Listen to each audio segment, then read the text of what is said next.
Alright, let's do it.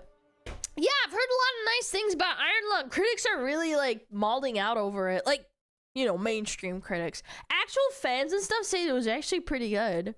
And I think for an amateur film, I think he probably did a really good job. I think he made back his money already, which is really good. When I say Hollywood, what's the first thing you think of? I mean, considering we just watched this...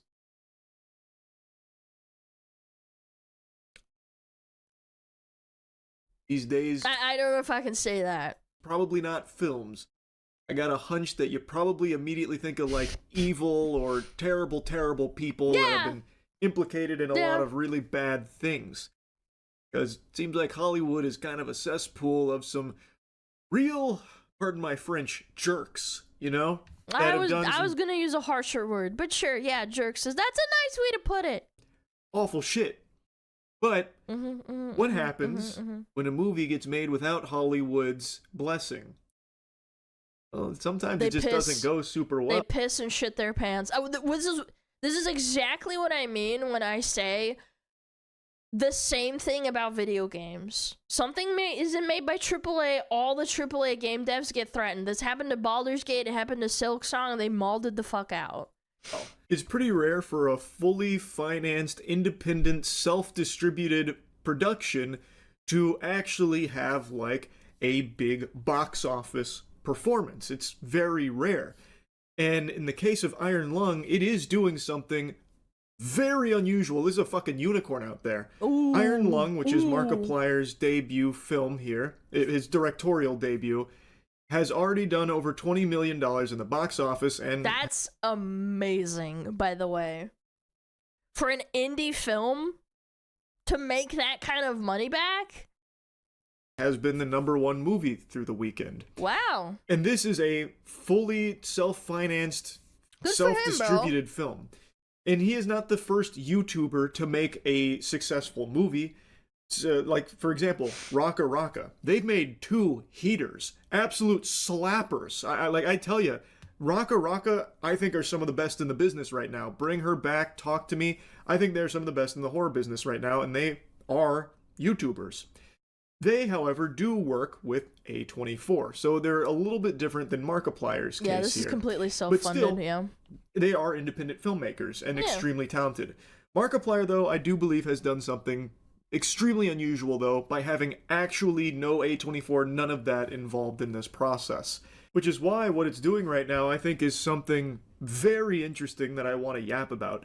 And I know, I think it was yesterday or maybe the day before now, when it was climbing up the box office and it reached #2, it had apparently mysteriously vanished. I know Markiplier did a stream where he was talking about it, about how, you know, these fucking vampires out there in Hollywood must not be super pleased about Iron Lung's performance beating out some films, so they must have just taken it off, you know, fucking snapped it away, banished it to the Shadow Realm so people can't see that. And they can do that. YouTube does that. You can call it a conspiracy all you want.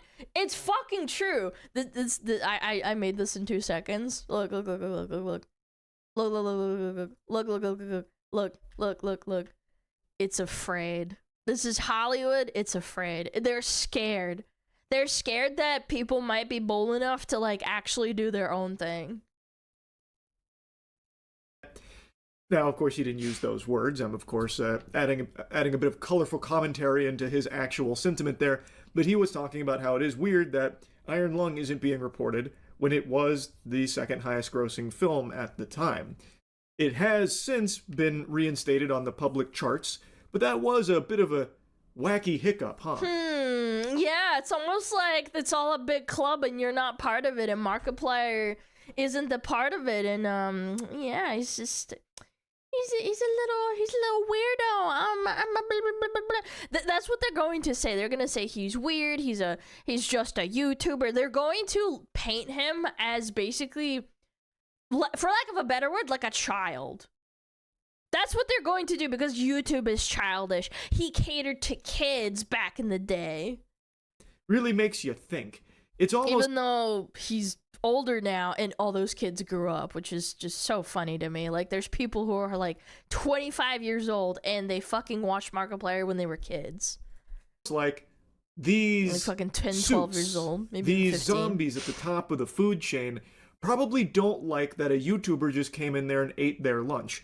Iron Lung had a reported budget of about $3 million, and let's be honest, not really a marketing budget. Markiplier just talks about it sometimes. No, it was from word of mouth. Actually, the first person that I saw, funnily enough, wasn't anybody in my chat that talked about it. I saw Silvervale, the VTuber, posting about it on Twitter, and she said, word for word, she's like, I really liked it. I thought it was awesome. And I was like,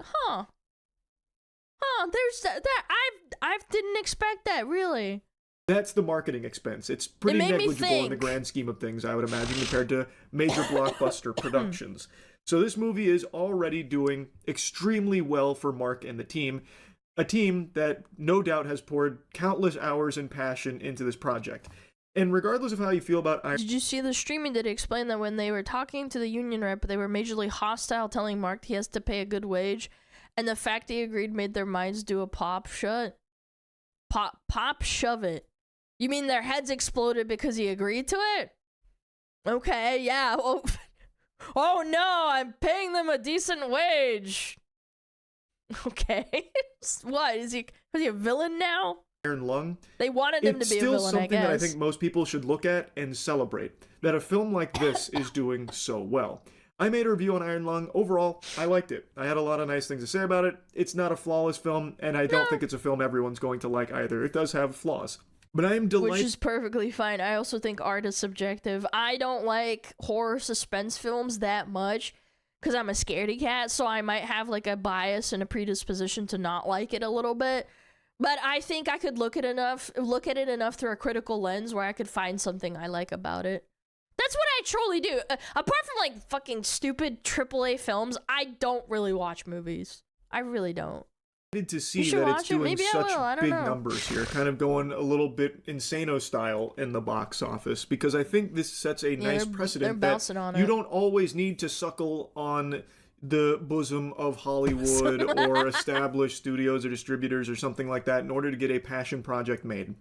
Now, of course, Markiplier has oodles of cash to pull from in order to realize a vision like this. It's not going to work that way for everyone. I recognize that, but you know what's a bummer is that like probably like 200-300 years ago, people used to be patrons and they would fund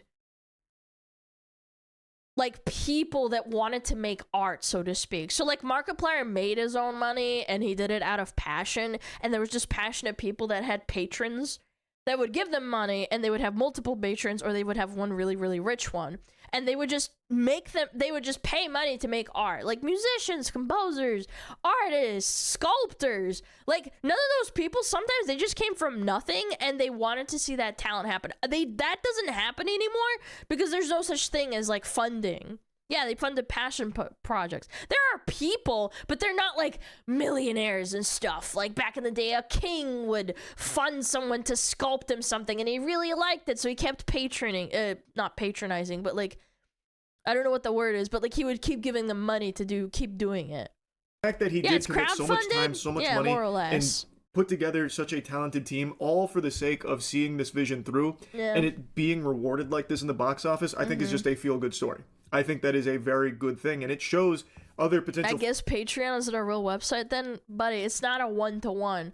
One singular person, maybe like 3 or 4 people would fund a singular artist, and they would live for the rest of their life doing that. Yeah, sure, Patreon does do that to an extent, but you are doing this with the working class, like other people. The working class back in the medieval times, or like even before that, they didn't have that kind of money to give to artists. It was mostly affluent people. Patreon, like an average Joe Schmo who works a 9 to 5 can give $2 to $3 a month and give them a little bit of money. It's completely different. Filmmakers out there, that there are other alternative paths to get your creative vision produced that aren't just following you have a lot of the money, traditional or you get a lot of people with a and little bit of money down the same tried and true path that a lot of times just boils down to making deals with the devil. Because I don't think anyone's going to be shocked to hear this. Hollywood's not really a great place overall. No, after the whole Harvey Weinstein thing, that was just like that was a big eye opener to normies. I want to say, even like my parents talked about it. Don't let anyone hear you. And the fact that Family Guy, of all people, it was like an open secret joke to them, where they would make jokes about Harvey Weinstein before this even happened. They'd be like, you want to get big, darling? You gotta suck some dick. And it's like, people laughed at that, but it was actually true. Just say that, though. Like, everyone knows that. So a $3 million film like Iron Lung coming out and flexing on the big boys in the box office, I think is just a great thing. And I know it hasn't been without controversy. Like, I know the critic reviews on Rotten Tomatoes, they've been taking it to Pound Town here. They are no Rotten Tomatoes is not a great gauge. It's not. I trust audience scores on Rotten Tomatoes more than the critics. Iron Lung fans, that's for sure. Especially IGN. IGN was right on top of Iron Lung there. I think they hawk to all over fucking a bunch of people, man. They do that with video games and everything. I never take that. I take that shit with a grain of salt. They gave it like a 4 or something. So they gave Wukong an 8 out of 10, but then they also gave Concord an 8 out of 10 or a 9 out of 10. Like really? We know what this is about. Definitely weren't feeling it, and a lot of other people weren't either. That's just the way the cookie crumbles sometimes. It's not going to be for everyone. There is nothing that is for everyone. There's nothing wrong with that. But I think the message that this movie's success delivers is a very positive one in an otherwise really degenerate industry. Yeah. Now, that being said, I would not be surprised to see these Hollywood parasites take notice of this and then try and recreate this lightning in a bottle for themselves, a little corporate greed where we might start seeing a few movies hitting the theaters that are just really lazy cash grabs that have big influencer names attached to them as the draw and the marketing arm for these. They don't have the creativity for it. They are creatively bankrupt and morally bankrupt. Yeah, you're gonna see fucking Jack Black and like a spin-off of like the Markiplier movie, bro. These projects. They can't do that. They can't mimic it. Just trying to make cheap shit to turn a little bit of a profit off just using the influencer's name as their marketing tool. That I do think will probably start happening pretty soon. I really wouldn't be shocked to see that because I think they'll learn the wrong lesson here from Markiplier and Iron Lung. But that's just a theory. That's just a little game theory there. Hopefully it's wrong. I don't really know. But overall, the fact that they suppressed the numbers and showed it, that they basically they hid the budget numbers for it during the box office opening weekend, and then they brought it back is a little bit weird. I gotta say, that's kind of fucked up. Yeah. Like I said, I think this is just something to be celebrated. Yeah, it's afraid, scared. Boobies. Boobies. What do these two things have in common besides just rhyming? I like them both. So I like to share this story of a pretty cool thing going on with movies. That's really about it. So, yep. Thanks, Charlie. The movie connoisseur. Where? I don't know. It's over there. Maybe here, over there. Two things, bro. That's bait. Shut the fuck up. It's not bait. Did you hear they are making a Baldur's Gate show? I don't know. I don't know. I don't know. That's kind of weird, but okay. Gotta milk that success, even though you could just play the game.